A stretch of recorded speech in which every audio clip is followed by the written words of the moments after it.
Hey everybody, what is going on? We are back once again with the SRT, but this time we don't have three scores, we got four. I'm Juan, joined alongside Ryan McNulty. We got Keith Poshik, and we got somebody that is within the bloodline hemisphere of Ryan McNulty. We got Chris McNulty. How you doing, man? I'm doing good. Thanks for having me, Juan. It is a pleasure to have you here, man, because we got a pretty fun topic, because there is no right or wrong here. But we're going to talk about the best finishers in wrestling. So technically, we are talking about the best. So there is a right and there is a wrong. But yeah, getting to this is like, we have our super kicks, we have our pedigrees, we have tombstones. But what fits each height, weight, all this good stuff into just that special moment? Like when Keith and I were at WrestleMania, we saw the sweet chin music followed by the pedigree. We thought it was over. And it's because the momentum some finishers have can really give us that. So I want to open up first with do you guys prefer out of nowhere moves? We're talking RKO, diamond cutters, or build up moves. So like pedigree, stunners. There's always the kick. That move doesn't just happen. Ryan. I appreciate the out of nowhere finishers, I think, a lot, and especially ones that have the ability to kind of they have versatility. Like Randy Orton can hit the RKO in so many ways, along with DDP and the Diamond Cutter. So I do really appreciate those because Rey Mysterio can jump from the top rope and Randy Orton can hit the finisher.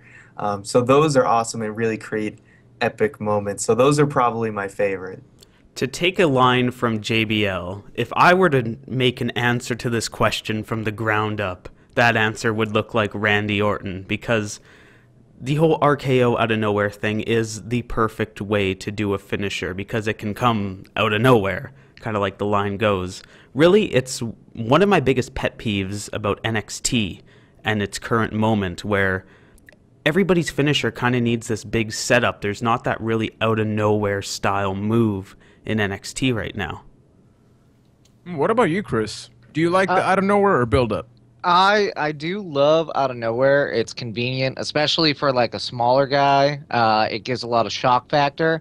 But I have to say the build up, because one of the things that wrestling is, and one of the things that it's lost, in my opinion, is the whole build up factor. Everything is supposed to be about the show. It's about that. That's why you're watching this over, like, say, MMA. You're looking for that whole showcase of it. That's what's part of the kayfabe, and that's what makes it so great. So like those build-up moves, like even the spear itself, the sweet chin music, you know it's coming. It can be out of nowhere, but you can still do it. That's my opinion. I think that's extremely awesome, and I agree, because you can have those moves that have both things. So yeah, like the sweet chin music, we can have the Shawn Michaels corner, he's doing the taunt. Although a lot of times that leads to a missed opportunity, and then that's when you get the out of nowhere. But at the same time, what you just said, wrestling is about the theatrical, I guess you can say. And we got, like, how many guys use the super kick now? And it's gotten to a point where a lot of moves just sort of lose that mystique, lose that magic of, oh, it's going to be over. But now we got Usos. Even Luke Harper does a super kick. Everybody does a super kick. The The super kick Usos party. have really abused the super kick. Indeed. But I think one of the important things is being able to have a move where you have that versatility, where you can set it up and it can come like straight out of nowhere. Like Randy Orton can do the whole stalking a person and then going behind them and then RKOing them, and then they can come straight out of nowhere. Where Adrian Neville, you'll never really see him hit a red arrow from like out of nowhere. It's kind of easy to project where that one's coming from. So the versatility is important. Okay, somebody's going to have to cut this. Ryan, take over. Yep, Ryan, go. All right, so let's kind of go into different body types, with finishers. So what do you think are some of the best, like, big guy finishers? Keith? I think one of the important things for a big guy finisher is to be able to do something that somebody of a smaller build can't do, like a choke slam or a power bomb or like a gorilla press or something like that. Something that really shows off the big guy nature of him. Oh, just like the Big Show, right? With the punch. Totally. Because nobody can do that. No, nobody. The size Nobody of his has a fist fist. that big. Yeah. What about you, Chris? What do you think is the best type of move for a big guy? I agree. It has to showcase you got the size. Why not use it? That's the whole point. Vince McMahon loves his big men, his big sweaty men. That's honestly the truth. But like I like the power. Like if you can do a power bomb, if you can do a choke slam, hell, if you can just pick somebody up and like flat jack them or something, just do something where you can make the impact huge. Showcase that. And what about a middle guy? Because I think they have the biggest problem. Say like a guy like Chris Jericho or even Triple H in a way, because even though Triple H is a big guy, they're within like the 5'11", 6'4", so you're not tall enough to be a Big Show, but you're nowhere Mysterio, so you're sort of like in the brawler slash tentacle, but slash everything else. So what is their best move? It's like Austin says is he wanted to make sure, he's not the biggest guy. He wanted to make sure he could do his finisher to anybody. So for a middle-sized guy, you definitely want to have that ability. So with something like the stunner, or Jericho made the code breaker, specifically so he could do it to anybody. So I think that's really important, because then you can look at a guy like Kevin Owens right now, who's doing that pop-up powerbomb. He's probably not going to be able to do that to everybody. Sure, it works right now in NXT, but if he hits the main roster, that's going to become an issue. And not only that, but I think it's important to have a finisher that kind of fits your character. The same way, like Daniel Bryan having a submission finisher made sense because he's like an in-ring technician. If you saw Daniel Bryan doing like a flippy over-the-top move, it wouldn't really fit too well, right? So it's almost making it an extension of the character that you're trying to create. And I think that's the biggest issue a lot of times in WWE when they have a new guy coming up. Like I remember Randy Orton and so many other guys, Orlando Jordan, they all had the overdrive, which like MVP, I remember when he made his debut, everybody was always wondering, what's his finisher? They saw him do that move and everybody was like, forget this guy. He's just, the next one in the line. Oddly enough, he still does it. But yeah, at that point in time, it was not the best choice. But yeah, I agree. I think it should be something that can be done to anybody. Because like with Kevin Owens, you always got to wonder. So when he goes into the main roster, that cool-ass move is just not going to transition. So what about small guys? And small guys, it can be anywhere from a Rey Mysterio to an Eddie Guerrero. Somebody that cannot physically powerbomb, somebody that's a lot taller than them. So they got to get way more creative with that. It's a tough one. That's a tough one. I think momentum moves are the key, like what Rey Mysterio has, where he does the setup, he gets them ready, and then he can just go and hit anybody of any height because he can bring them down to his level. That's one of the problems he has. But also anything with speed, in my opinion, is good for a smaller guy, or the out of nowhere attacks, just like a like a middleweight guy. Using those moves that you can really hit, be fast, quick, and use them. A lot more top rope are, in my opinion, for smaller guys is the best way to go. But not everybody fits that bill. So I have a question for you. What do you like about the top rope thing? Because personally, I'm not a very big fan of it because it's so easy to predict and you only have it leaves you with a very limited range on what you can do. So what appeals about the whole top rope finisher to you?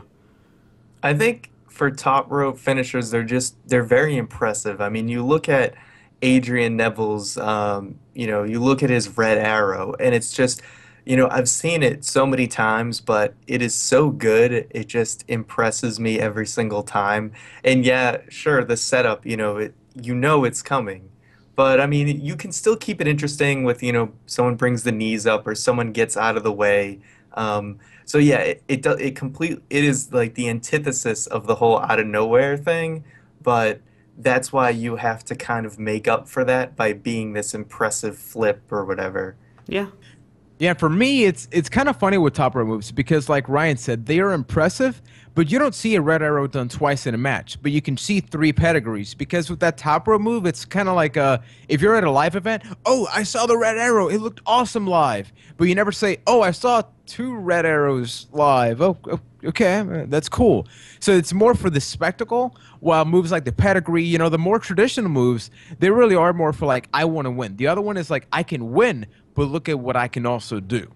So now we are left with the divas because the divas are a mixed bag. A lot of times it seems like regardless of the height that they have or weight or whatever the hell, they get sort of, the same type of finishing moves. So what is your best option for them? For divas, I honestly am going to go with submission moves. And because I'm going to say that because in general, women are far more flexible, so they've been able to do these submission moves that look a lot more devastating. And I know you guys are smirking, but I mean, think of, Paige's, The what is it PTO. called? Yeah, PTO, where it's, you know, like a lot of wrestlers, the guys wouldn't really be able to pull that move off with each other. Or when was it what was the one where Melina was in? Was it like a sharpshooter or Oh yeah, something? yeah, You yeah, know, yeah. She was in the sharpshooter, and so the like women Beth can Phoenix was hitting actually her. exactly. Women can actually pull off submission moves that look far more painful. So I feel like as many divas should go for that as much as they can. That's why I love Sasha Banks' finisher, the combination with the backstabber followed by the crossface, because she makes it look so smooth in NXT, and it's nice because you get the best of both worlds. So, Keith, what is your favorite finish for a diva? I don't know. Thinking about it, just something impactful. I think it's getting better, but one of my biggest pet peeves with the Divas division is that a match can just end with anything. Like, you could hit a suplex and then boom, 1, 2, 3, it's over. But now they're starting to establish more things, like Nikki Bella doing the rack attack / shock treatment, which is crazy to think about still. Yeah. But even just having those big moves, like anything with a little bit of impact is It's a good not a Divas schoolboy finisher. roll-up to finish the match. Basically. Exactly. See, one of my favorite things about it is like WWE's finally taken a page out of what the Knockouts were doing, which was super impressive. Along with what has been going around in Indie is the fact that women using like submission moves, in my opinion, are cleaner. It looks more devastating unless you're doing a full Nelson. But honestly, I like to see the moves that are like unorthodox for a woman to use. Like, everybody expects certain moves for women to use. I like it when they pull out moves that are male-dominated spectrum. Because it mixes it up and makes them look different. I think that's the best thing, which is basically break the barrier. I mean, when NXT take over the Rival one, they had the Fatal 4-Way match, and you forget it's a Divas match because they just far exceeded that Diva stereotype that WWE has sort of shoved down our throats, and it's really progressed into a lot of other things. So for everybody watching, make sure to give us your suggestions for, what is the best type of finisher. And if you want, recategorize. So we got small guys, middle guys, big guys, divas. You can keep opening it up. So what about a guy like John Cena? You don't see him doing like just a DDT. It's like the attitude adjustment. So it's very impactful moves. But yeah, to summarize. So these are some of the things that we agree on. Number one, versatile finisher. So out of nowhere, but definitely moves that can also have that build-up. So sweet chin, tombstone, those type of things. But Chris and I agree, build-up, it's awesome. Number three, have it be unique. It has to be a move that it's not only cool, but it's something that reminds me of Triple H. Number four, for big guys, what small guys can't do. So I think that's why a lot of people complain about the Big Show, because even though his hands are so big, it sort of makes sense for him to do that. At the same time, you can do so much more. With middle guys, something that can be done to anybody. So once again, pedigree, sweet chin music, stunners. Hey, and it just so happens to be one of the biggest bunch, the most popular bunch is sort of within this category. Hulk Hogan sort of in there, I guess. Small guys, momentum moves. So anything that's rope bound, diving moves. And with divas, it's kind of funny because I did not expect that. So I think we can all agree submission moves, right? Yeah. Yes. Oh, yeah. That's pretty awesome. I like that. And then, what's next? What's next is to hit that subscribe button and to check out the podcast, which is available Tuesday. So until next time, Chris, it has been awesome having you. Hope to see you around again right here in the SRT. It's a pleasure, guys. Thank you, man. Thank you for being awesome. I love you. You're like Ryan with a beard. So it is awesome. The McNulty clan groweth. If you've learned anything from Daniel Bryan, it's if you grow a beard, it's way better. Ryan, get to it, man. Get to it. I'm trying. Yeah, thanks for watching. We'll be back with a lot more SRT right here on Bite That.